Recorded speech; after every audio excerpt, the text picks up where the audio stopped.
All right, and welcome back to Ray's Results. And today we're going to be going over some accounting side of things with Melissa Miranda, a CPA here. Most business owners, though, they think that accounting just tells them how they're doing and how they've done, and what really accounting needs to do is to tell them what to do next and what steps to take next.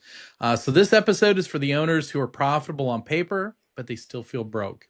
Melissa, good afternoon. You want to give everybody kind of a brief idea of who you are, where you came from, and what you guys do there? Sure. So my name is Melissa Miranda. I am a CPA and the owner of Step by Step Accounting. I grew up on a dairy farm and I come from a long line of entrepreneurs.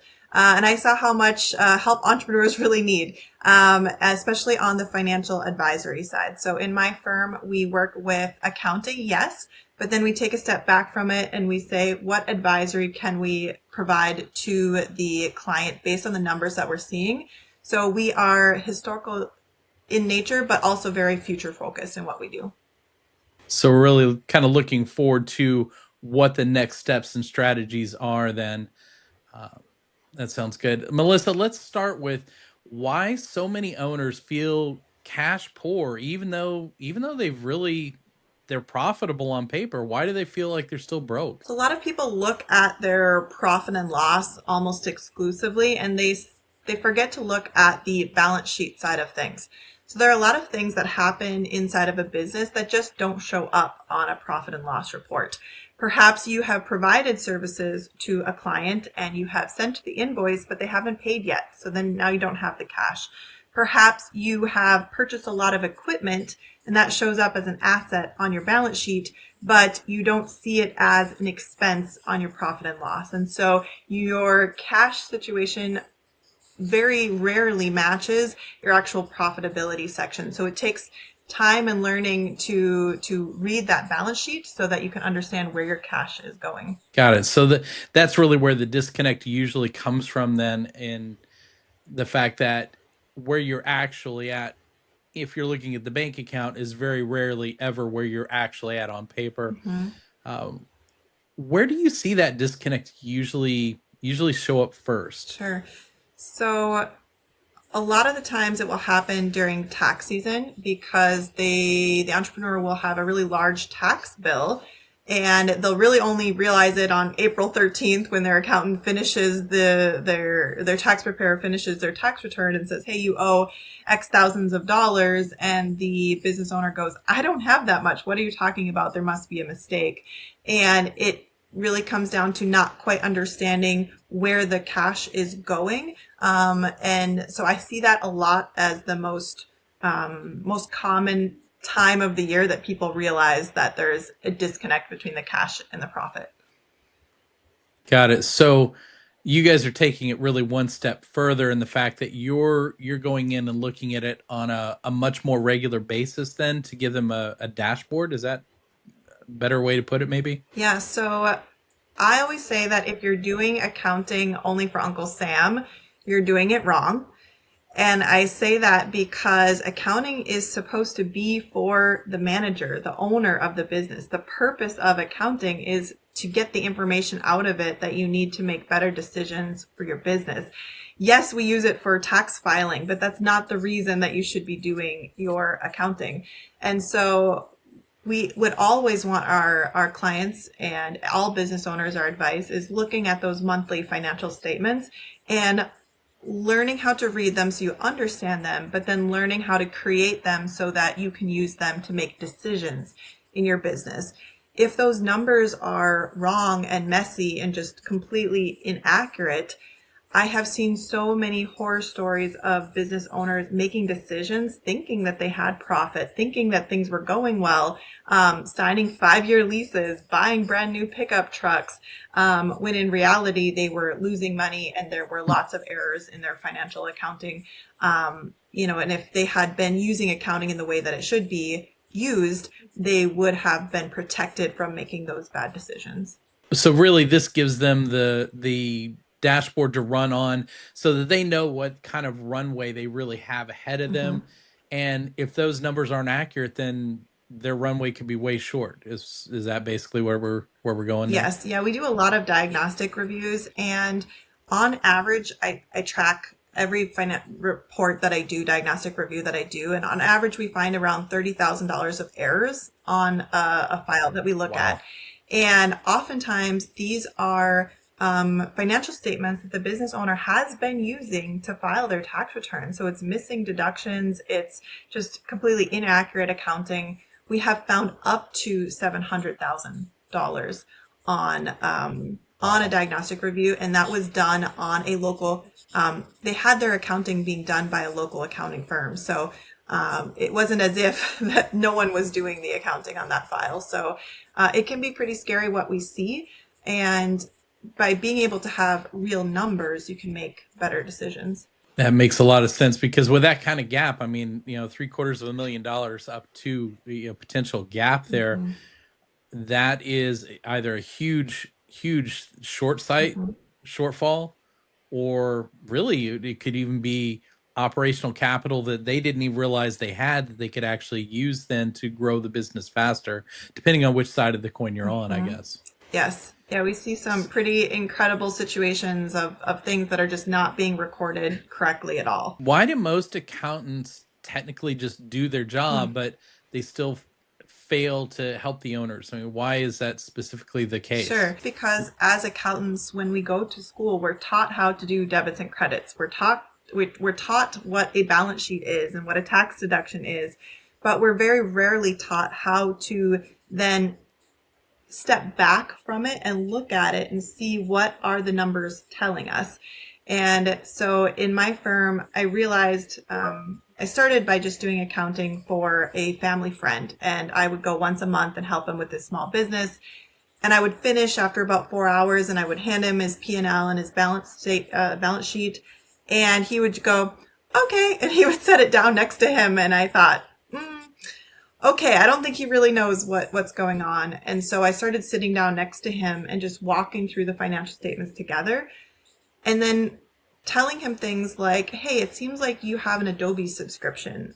I kind of know your business. Are you really using that Adobe subscription? It seems like you made a payment to this person. Is that really right?" Or talking about his margins and his sales price, and asking him questions like, yes, you're selling more on Amazon, but the Amazon fees are so high. Are you making the right pricing to make up for the margins that you're needing? So having that conversation with him was kind of the beginning of our firm. And now we do that with all of our clients. So all of our clients have advisory included with their accounting packages. That's huge because the advisory role really helps. It's like with our clients here, the advisory role is that piece of the puzzle that most companies don't look at as a critical Mhm. component. So that's really been the big issue. So the issue isn't really just the intelligence itself, it's the translation and the timing of it, really. Yep. So having time to sit down with your accountant once a month or once a quarter to go through the financial statements together is really important. It's like having a personal trainer. You have to make that appointment, and you have to show up to that appointment and be active during the appointment. But we're able to help business owners conceptualize their numbers. I mean, even myself, I have someone else do the accounting for my internal accounting firm. And when somebody else reads the numbers to me and gives me their feedback on it, it just helps me see things in a different way that, yes, I knew it, but did I really know it beforehand? It just makes it become more real when you can sit down and actually take time to go through the numbers together. So it's an accountability even Mhm. for your company then. Yeah. Nice. Yeah. So now, if somebody were to come on board and talk with you about doing the financial accountability and the advisory role and everything, what does that coaching actually look like in real life? So we always start with an initial consultation where I'll ask lots of questions of the business owner to understand what are their long-term objectives with their business. Because the accounting that we do for a business owner who wants to sell their business in 3 years might be different than the accounting that we're doing for a business owner who wants to keep it for the next 20 years. Just there are different styles of accounting. And so understanding what the long-term vision of that business owner will allow us to advise them differently. I also want to understand what their mission is. Are they very mission oriented? Are they very financially oriented? Like, what is their impact that they're wanting to create with their business? And those will shape our pricing conversations and our profit margin conversations, depending on what that business owner is needing to get out of that business. From there, we'll often look at our diagnostic review to see what we can find in the file and see if there is a lot of cleanup that needs to happen, a lot of tune-ups to get everything to a clean slate. And then at that point, the next step would be presenting those to the owner so that they can make a decision about what they would like to do going forward. If we do a cleanup for a client, a clean slate project, then the client, we can either teach them how to do it themselves going forward and then be available each quarter to take a look at it and support them with any questions that they have, kind of like a QBO helpline. Or we can take over the monthly accounting for them and provide that service to them on a monthly basis. Nice.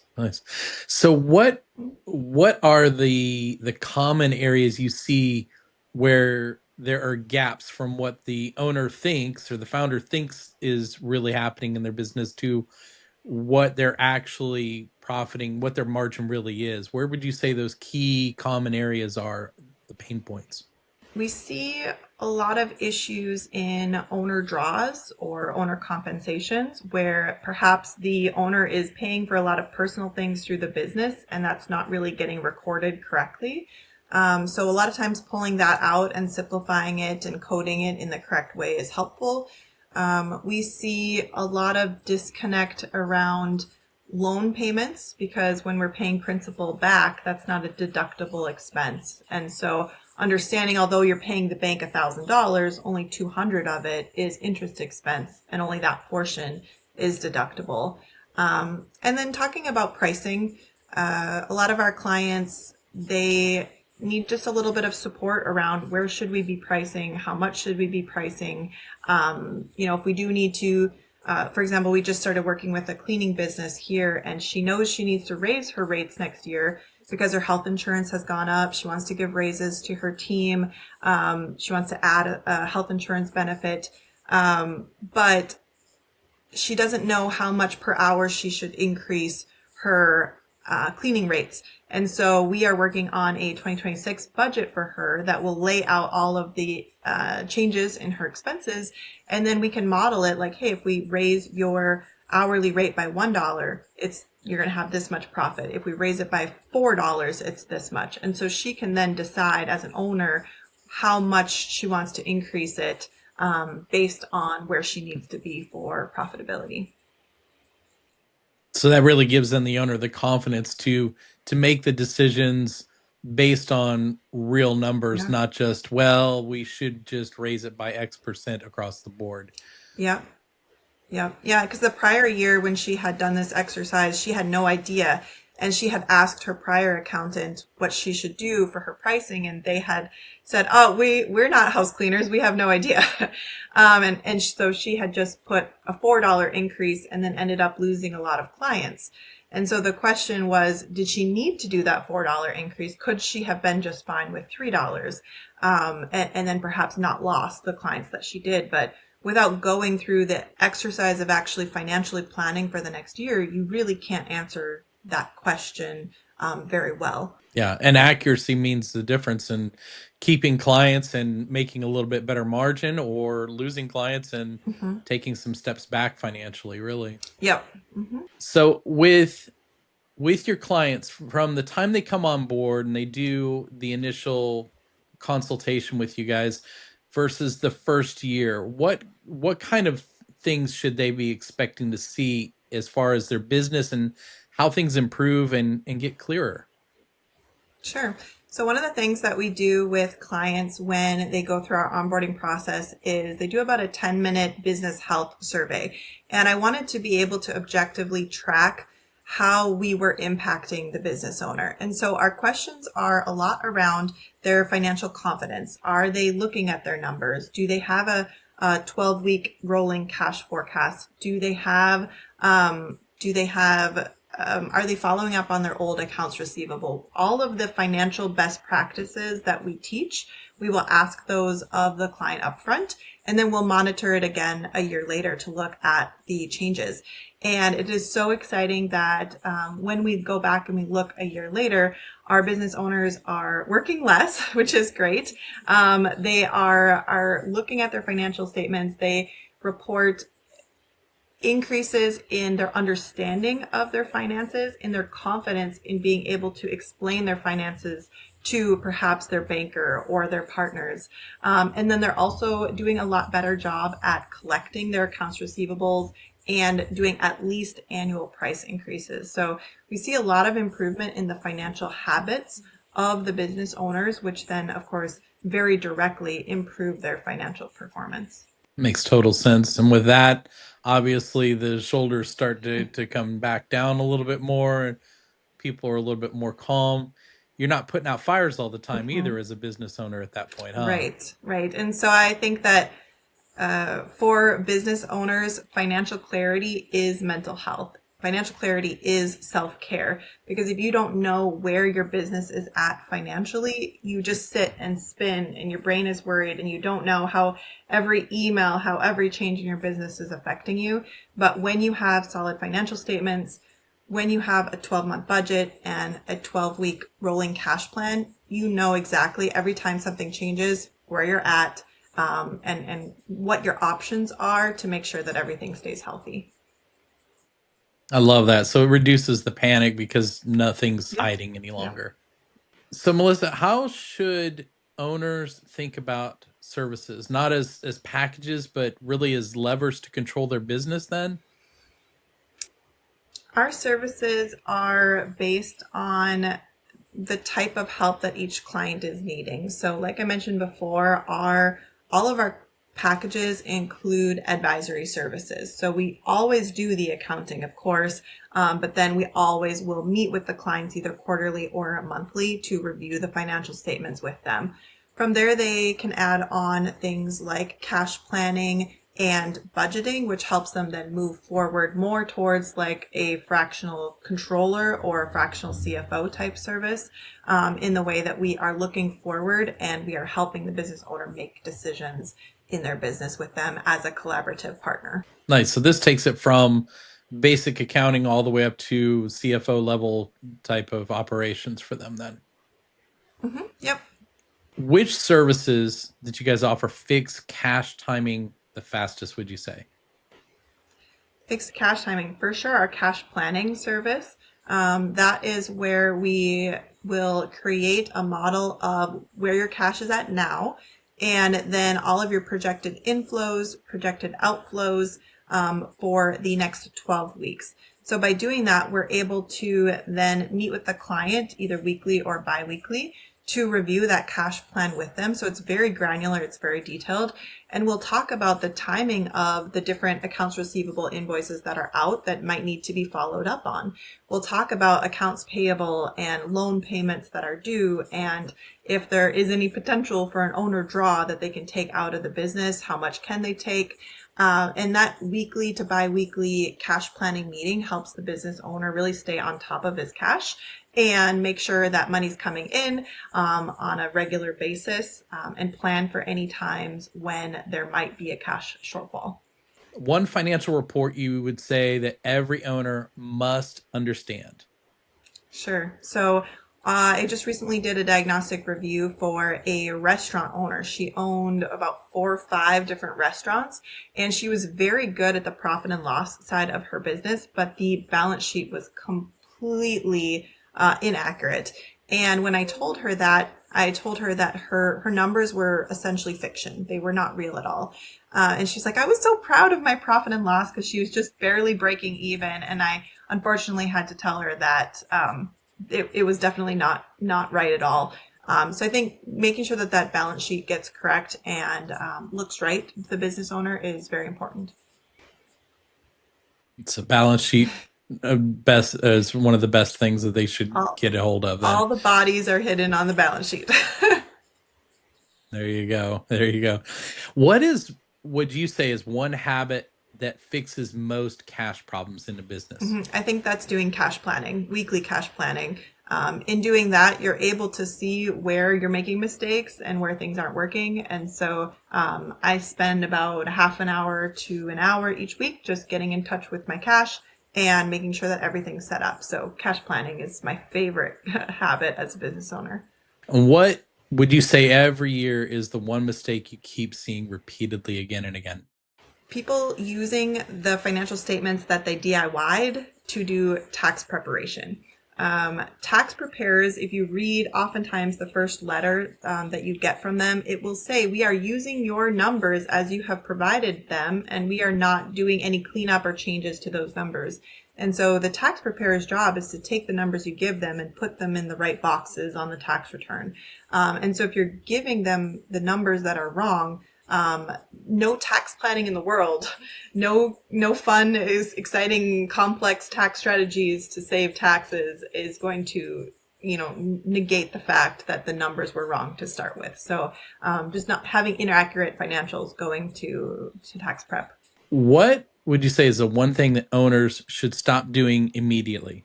Bank account balance accounting. So a lot of owners look at their bank account balance and they go, oh, there's money in there. So I'm probably doing okay. But then a large annual payment will come through and just take out their balance. And so you just really can't tell how your business is doing by how much cash is in the bank account. And so just having that thought in mind is a good thing to stop doing. Yeah. So stop looking at your bank account balance and start looking at your projections, basically, or your 12-week. Yep. Makes sense.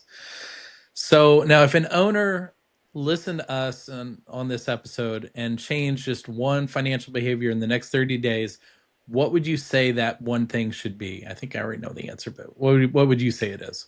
I would say that I think a lot of business owners get nervous around their money, and instead of walking into that fear, that nervousness, they might try to avoid their financial situation. And so I would recommend pushing into that uncomfortable feeling, pushing into that nervous feeling so that you're able to really get answers to it. I think that sometimes things are better than they actually feel. And if you can just actually get a plan together and sit down and really understand where you're at and what your options are, that things often aren't as bad as they might seem. So walking into that fear a little bit and just understanding that you're doing the right thing by doing that. Doing the responsible thing and taking action on it. Yeah. Instead of avoiding it. That makes sense. Yeah. So Melissa, if somebody wanted to get a hold of you guys and find out more about your firm and everything, how are they going to get a hold of you? Sure. So a lot of people will follow us on Instagram. So melissa.l.miranda. I post quite regularly there. Otherwise, you can send an email to hello@stepbystepaccounting.com. Awesome. So once again, that's been Melissa Miranda with Step by Step Accounting. And just any other parting thoughts or anything that you thought of that we didn't ask that you wanted to help share with the listeners? Sure. I would just say I am a huge fan of entrepreneurs, and I love being able to support them and help them get clarity around their financial statements and help them in their vision to build their company. Perfect. All right. Well, thanks again, guys, for watching. And as you know, revenue grows your business, but clarity, it helps keep them alive. Thanks so much for having me on or having us together here, Melissa. I really appreciate it.